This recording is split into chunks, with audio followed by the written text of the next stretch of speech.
늘어나는 수명만큼 건강하고 아름답게 늙는 법에 대한 관심이 높아지면서 노화 예방에 대한 욕구가 꾸준히 늘고 있습니다. 특히 주름과 처짐은 우리 몸에서 노화가 시작됐다는 걸 알려주는 표시인데요. 생생 건강 플러스 이번 시간에는 SMB 성형외과 이상혁 원장님과 함께 피부 리프팅 시술에 대해서 알아보겠습니다. 원장님 안녕하십니까? 네, 안녕하세요. 네, 요즘 시중에 보면은 피부 안티에이징 그 화장품들이 굉장히 많이 나와 있습니다. 그만큼 또 많은 분들이 노화나 주름에 대해서 좀 신경을 쓰고 있는데요. 이런 분들을 위한 뭐 시술 같은 거는 없을까요? 네, 이제 의학적으로 피부 노화를 줄이기 위해서는 많은 방법이 실제 시행되고 있습니다. 네. 이제 가장 강력한 방법은 수술을 통해서 늘어진 피부를 자르고 당기는 방식입니다. 네네. 과거부터 많이 시행이 되어 왔는데요.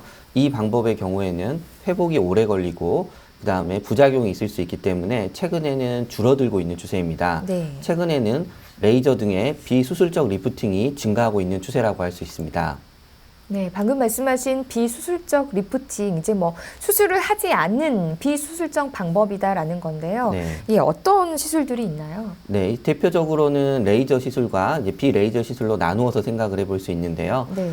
피부를 치료하기 위한 레이저 시술은 과거부터 우리가 많이 사용해 오던 방식입니다. 이 중에 특수한 파장을 이용을 해서 리프팅에도 적용이 가능합니다. 네네. 또한 정확하게 레이저는 아니지만 고주파나 초음파를 이용해서도 많은 시술이 이루어지고 있습니다. 이 경우에는 특히 피지의 분비를 줄이다거나 하는 정도로 해서 다른 부수적인 효과도 얻을 수 있습니다. 네. 그렇다면 좀 모공이 넓어지신 분들, 또 이렇게 피부가 처지신 분들을 위한 시술은 어떤 것들이 좀 있을까요? 네, 이제 일반인들은 이제 고주파나 초음파 방식의 시술도 레이저라고 생각을 하시는데요. 이제 학술적으로는 조금 다릅니다. 하지만 정확하게 구별을 하실 필요는 없기 때문에 간단히 묶어서 설명을 해드리도록 하겠습니다. 네. 이제 우선 고주파 방식의 시술이 있는데요. 이제 우리가 테너나 이제 3D과 같은 시술이 여기에 해당이 되게 됩니다. 네. 이 고주파 방식의 시술은 심부열을 주게 되어서 이 진피층 이하의 콜라겐층을 리모델링을 시키게 되고요. 네. 이제 그를 통해서 피부 표면은 화상을 입지 않으면서 아래쪽에서 당겨주는 효과를 얻게 됩니다. 네. 특히 이 경우에는 피부 표면의 온도가 같이 상승하기 때문에 화상을 입지 않게 하는 것이 가장 중요한 기술이라고 할 수 있습니다. 그렇다면 이 고주파를 이용한 3D 시술, 어떤 원리로 좀 주름이 펴지는 건지 궁금한데요. 네, 이 대부분의 고주파의 경우에는 이제 피부에는 영향을 적게 주면서 네. 진피층 이하에는 강한 열을 주는 것이 효과의 원리라고 할 수 있는데요. 네. 이 3D과 같은 경우에는 피부 표면하고 진피층 이하의 이 저항값의 차이를 둠으로써 진피층 이하층에 강력한 에너지를 전달하게 됩니다. 네. 이 외에도 이 테너와 같이 피부 표면은 냉각을 강력하게 함으로써 피부 진피층으로만 열을 투과하는 방식도 많이 사용되고 있습니다. 네. 그렇다면 원장님, 이 고주파는 어느 주름의 부위에 좀 사용이 가능할까요? 네, 안면부의 이제 모든 주름에 대부분 사용이 가능한데요. 네. 특히나 이제 효과적인 부름은 얇은 주름, 특히 뭐 눈가 주름이라던가 얇은 잔주름의 효과가 가장 좋습니다. 네. 또한 이제 다른 방식으로는 이제 해결하기 어려운 목주름 같은데도 최근에는 많이 적용이 되고 있고요. 효과도 매우 좋은 것으로 밝혀지고 있습니다. 네. 굉장히 그 나이 드신 분들이 목주름, 눈가주름 굉장히 예민하신데요. 그런 부분에 있어서는 굉장히 좀 효과적인 방법이다라는 생각이 듭니다. 그렇다면 이 바늘식 고주파는 어떤 장점을 좀 가지고 있을까요? 네, 이 바늘식 고주파는 일반 고주파 방식과 다르게 바늘이 뚫고 지나가서 진피층에 직접적으로 에너지를 전달하는 방식입니다. 예. 네, 그렇기 때문에 우리가 표피를 통해서 들어가는 방식에서는 강하게 에너지를 쏘면 화상의 염려 때문에 강하게 쏘지 못하는데요. 이 방식은 강한 에너지를 직접적으로 바늘을 뚫고 지나간 상태에서 진피층에 전달할 수 있는 장점이 있습니다. 따라서 표피에 영향을 적게 주기 때문에 네네. 우리가 이제 표피에 따른 화상뿐만이 아니고 일상생활에 지장을 받는다거나 이제 붉은기가 많다거나 이런 부작용도 많이 줄인 시술입니다. 이 피부 레이저 시술을 많이 받으시는 분들은 피부가 좀 이제 피부층이 얇아져서 피부가 예민해진다 이런 걱정을 많이 하시는데 뭐 이 시술은 피부가 예민해지는 걱정은 좀 덜 수 있겠네요. 네, 그렇습니다. 이제 고주파는 이제 레이저는 아니지만 이제 기존의 박피성 레이저가 지닌 이제 뭐 착색이라던가 피부가 얇아지는 부작용을 적은 것이 본래 특징입니다. 또한 이 박피성 레이저에 비해서는 뭐 홍조라던가가 훨씬 적고요. 뭐 세안이라던가 화장 등이 바로 가능한 장점을 가지고 있습니다. 그렇다면 이 고주파 시술을 받았을 때 효과랄지 또 이 시술을 받으면 얼마나 지속되는지도 굉장히 궁금해요. 네, 이 인피니와 같은 우리가 바늘형 고주파의 경우에는 이제 피지 분비 억제나 염증성 여드름은 이제 시술 직후부터 좋아질 수 있습니다. 네. 또 시술 일주일 후부터는 피지 분비가 줄어들게 되고 이제 콜라겐 합성이 이제 시작을 하게 되는데요. 보통 한 2에서 3주 후에는 어느 정도 효과가 나오게 됩니다. 네. 뭐 지속 기간은 환자에 따라서 다르겠지만 보통 저희가 길면 1년에서 2년 정도 효과가 지속된다고 생각을 하고 있고요. 일반적인 고주파 시술의 경우에는 우리가 표피를 통해서 들어가기 때문에 시술 직후에도 이제 바로 효과를 보이는 장점은 가지고 있습니다. 네. 다만 그 유지 기간이 길지 않아서 이제 몇 달에 한 번 정도는 꾸준히 시술을 받으시는 것이 가장 좋습니다. 네. 시술 후에 좀 주의해야 할 사항들이 있다면요? 네. 이제 고주파 시술은 우리가 열을 가하는 시술이기 때문에 추가적으로 열을 가할 경우에는 이제 화상 등의 부작용이 있을 수 있습니다. 네. 그래서 이제 시술 후에 강한 열을 가하는 행위는 삼가를 해야 되는데요. 대표적으로 사우나를 간다거나 아니면 뜨거운 찜질팩을 한다거나 네. 이런 경우는 절대적으로 피하는 것이 좋습니다. 네. 또한 이제 뭐 자극 성분이 들어있는 화장품을 사용한다든지 뭐 그런 경우에는 좀 피하는 것이 좋을 것 같습니다. 네. 방금 이야기하셨던 고주파 시술 외에 또 뭐 다른 시술들이 있다면 좀 말씀 좀 해주시죠. 네, 이제 리프팅 시술에는 고주파 외에 최근에 이제 초음파를 이용한 시술이 많이 증가되고 있는 추세인데요. 예. 예, 대표적으로는 더블로 리프팅이나 이제 울세라 리프팅이 이에 해당된다고 할 수 있습니다. 네. 우리가 방금 전까지는 고주파를 이용한 시술에 대해서 알아봤는데 초음파를 이용한 시술은 그 더블로 리프팅이다 이런 말씀 해주셨어요. 더블로 네네. 리프팅은 어떤 건가요? 예, 이제 더블로 리프팅의 경우에는 이제 피부 깊숙이 있는 진피층과 이제 그 밑에 있는 스마스라고 하는 얼굴을 감싸고 있는 근육층이 있는데요. 네. 이 근육층이 처지면서 노화가 진행이 되게 됩니다. 네. 이 처지는 근막층을 직접적으로 쏘게 돼서 근막층을 당기는 원리를 이용을 하게 되는 것이죠. 초음파 시술은 이제 표피층에는 아예 영향을 주지 않고 진피층 이하에만 선택적으로 도달을 할 수 있기 때문에 네. 선택적으로 원하는 부분에 시술을 할 수 있다는 장점을 가지고 있습니다. 네. 더블로 리프팅의 경우에는 시술 후 2에서 4주 후에는 즉각적으로 이제 피부가 당겨서 올라가는 효과를 볼 수 있는 또 장점이 있고요. 주름 개선 등의 이제 전반적인 리프팅 효과를 기대할 수 있습니다. 최근에는 우리가 이제 턱선이라던가 우리가 V라인을 선호하면서 네. 부분적으로 전체적으로 처지지 않았더라도 어린 친구들 같은 경우에는 턱선 위주로 해서 V라인 리프팅으로 많이 사용되고 있습니다. 네. 이 초음파를 이용한 더블로 리프팅 도대체 어느 정도 좀 시술을 받아야 그 효과를 볼 수 있는지 궁금한데요. 네, 일반적으로 리프팅 시술에 있어서는 보통 몇 차례를 시술을 하게 되는데요. 네. 더블로 리프팅과 같은 경우에는 처음에 한번 시술을 하고 2달쯤 뒤에 한 번 정도 시술을 하면 네. 더 효과가 오래 가는 것으로 되어 있습니다. 네. 좀 이 시술을 받았을 때 그 통증들도 좀 궁금한데. 네, 이제 더블로와 같은 초음파 리프팅이 시술이 약간의 통증이 더 있다고 많이 생각을 하시는데요. 실제로는 네. 레이저와 큰 차이는 없습니다. 예. 예, 그래서 이제 우리가 마취 연고를 바르고 시술을 하신다 그러면 크게 어려움 없이 시술이 가능합니다. 네, 조금 전까지 뭐 고주파, 초음파를 이용한 시술에 대해서 알아봤는데 이 고주파, 초음파를 이용한 시술 말고 또 레이저를 이용한 시술들이 있다고요? 네, 일반적으로 이제 우리가 다양한 파장을 이용해서 클라리티와 같이 레이저를 이용해서도 직접적으로 리프팅을 할 수 있습니다. 네. 하지만 이제 최근에는 다른 방식이 많이 개발되면서 직접적인 레이저의 사용은 줄어들고 있는 추세입니다. 그렇다면 뭐 레이저나 장비를 사용하지 않고도 시술을 할 수 있는 방법들이 있을까요? 네, 이제 저희가 일반적으로 뿌띠 성형이라고 부르는 방식들이 이에 해당이 되는데요. 네.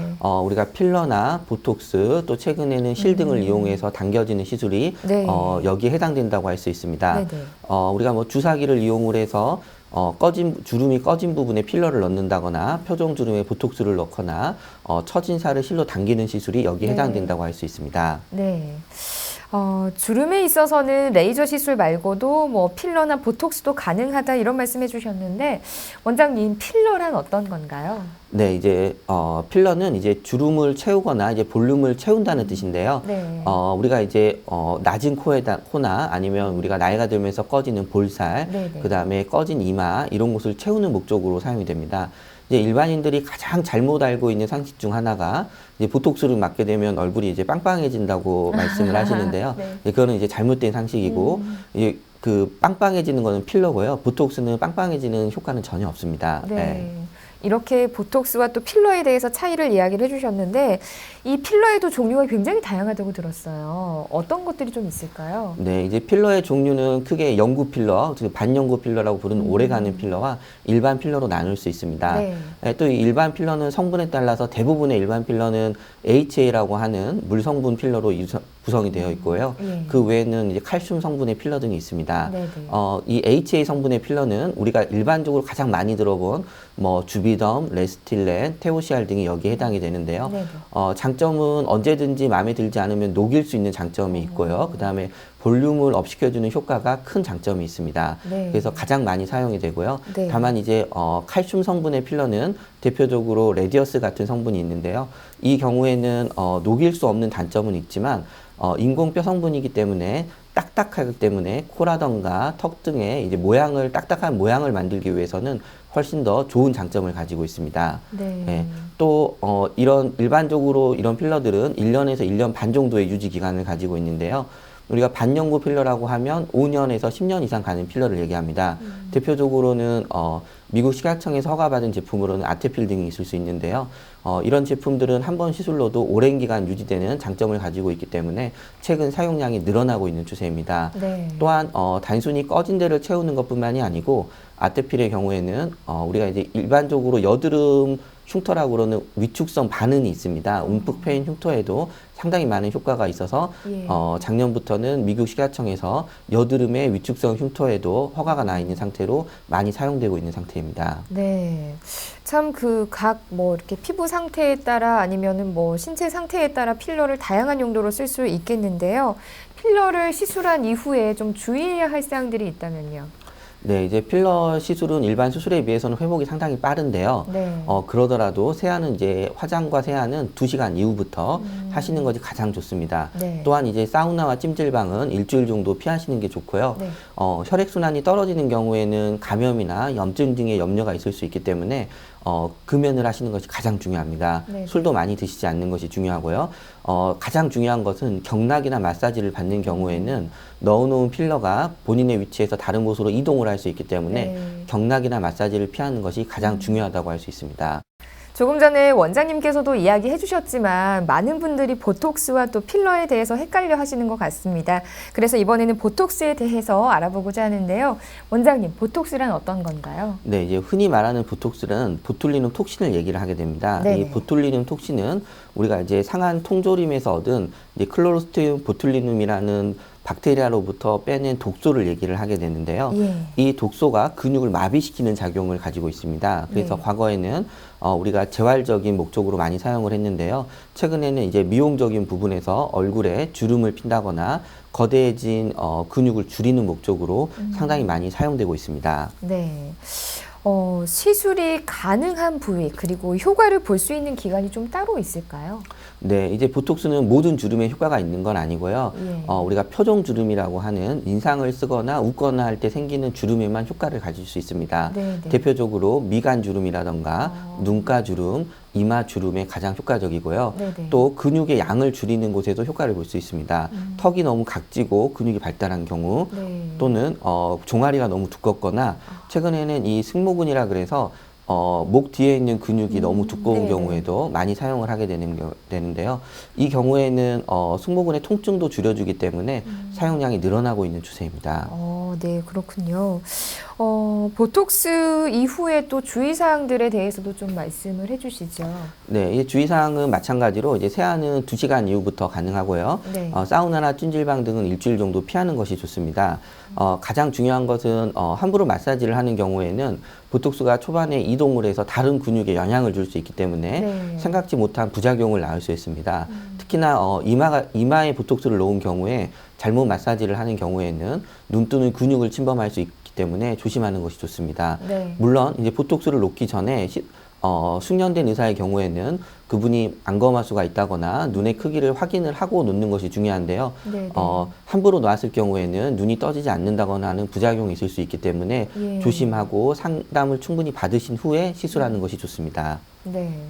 그렇다면 이 보톡스와 필러 말고 또 얼굴이 좀 이렇게 갸름해지고 싶다 하는 분들을 위해서 좀 추천해 주실 뭐 시술 같은 게 또 있을까요? 네, 최근에는 이제 울트라 V 리프팅과 같은 실을 이용한 리프팅이 많이 선호되고 있습니다. 네. 대부분의 경우에는 녹는 실, 즉 PDO 같은 재질로 이루어져 있는데요. 네네. 심장 봉합사 성분이라서 신체에 그렇게 무리가 없는 것으로 되어 있고 시간이 지나면 녹아서 몸에서 흡수되는 성분입니다. 네네. 실을 이용을 해서 당겨주는 시술은 많이 사용되고 있고요. 우리가 최근에는 젊은 층들에서 V라인 리프팅을 원하는 층들이 증가되면서 네. 많이 사용이 증가하고 있는 추세입니다. 네. 울트라 V 시술, 뭔가 이렇게 V라는 단어가 들어갔기 때문에 또 얼굴형이 V형으로 변할 것 같다라는 생각이 드는데, 울트라 V형은 어떤 시술인가요? 네, 이제 실을 이용을 해서 피부 표면을 당겨주는 시술입니다. 예, 네. 피부 근막층까지 실을 두껍게 해서 넣게 되면 넣고 당기면서 이 실이 녹는 과정에서 주변의 콜라겐을 잡아당기면서 리프팅 효과가 일어나게 되는 거고요. 예. 이제 과거에는 우리가 리프팅이라 그러면 높은 연령대의 주름 개선에 주로 사용을 했는데요. 이 시술 같은 경우에는 20대 초반 여자분들부터 시작을 해서 40, 50대까지 넓은 연령층에서 턱선을 갸름하게 만드는 목적으로도 많이 사용되고 있습니다. 또한 이 시술 후에 생기는 이물감의 느낌이 그렇게 크지 않기 때문에 일상생활을 편하게 가능한 장점이 있고 인체 내에서 녹는 성분이므로 사용이 안전한 장점이 있습니다. 네, 그렇다면 이 울트라 V 시술 지속 효과는 어느 정도나 되는지 궁금한데요. 네, 이 효과의 지속 기간은 개인에 따라서 차이가 있을 수 있는데요. 네네. 대략적으로 1년 이상, 2년까지도 유지가 되는 것으로 예측하고 있습니다. 이제 울트라 V 리프팅 같은 경우에는 주사나 이제 절개가 없는 시술이기 때문에 회복 기간이 빠르고 일상생활에 지장이 적기 때문에 시간을 내기 힘든 바쁜 현대인들에게 시술에 대한 부담이 적은 것이 사실입니다. 네. 그렇다면 또 이 울트라 V 시술, 또 뭐 시술 후에 주의해야 할 사항들은 어떤 거 있을까요? 네, 이제 시술 후에 가벼운 멍이나 이제 붓기는 있을 수 있고요. 대부분 이런 경우에도 일주일 이내에 다 호전되는 경우가 대부분입니다. 네. 또 혹시라도 복용하시는 약물이 있는 경우에는 시술이 불가능할 수도 있기 때문에 미리 의사한테 충분히 알려주시는 것이 가장 중요합니다. 네. 원장님 끝으로 뭐 이렇게 시청자분들께 하고 싶은 말씀 있으시면 한 말씀 해주시죠. 네. 요즘에는 여러 매체를 통해서 여러 지식을 손쉽게 접하기 때문에 이런저런 시도를 해보는 경우가 많습니다. 하지만 자신에게 꼭 필요한 리프팅을 위해서는 자신의 나이와 또 피부 상태, 자신의 필요한 정도에 따라서 맞는 방법을 선택하는 것이 가장 중요한데요. 본인이 결정하지 마시고 전문의와 상의를 통해서 충분한 상담 후에 결정하는 것이 가장 중요하다고 생각합니다. 네, 원장님 오늘 좋은 말씀 고맙습니다. 네, 감사합니다. 네, 생생 건강 플러스 이번 시간 SME 성형외과 이상혁 원장님과 함께 다양한 리프팅 시술에 대해서 알아봤습니다. 함께 해주신 여러분 고맙습니다.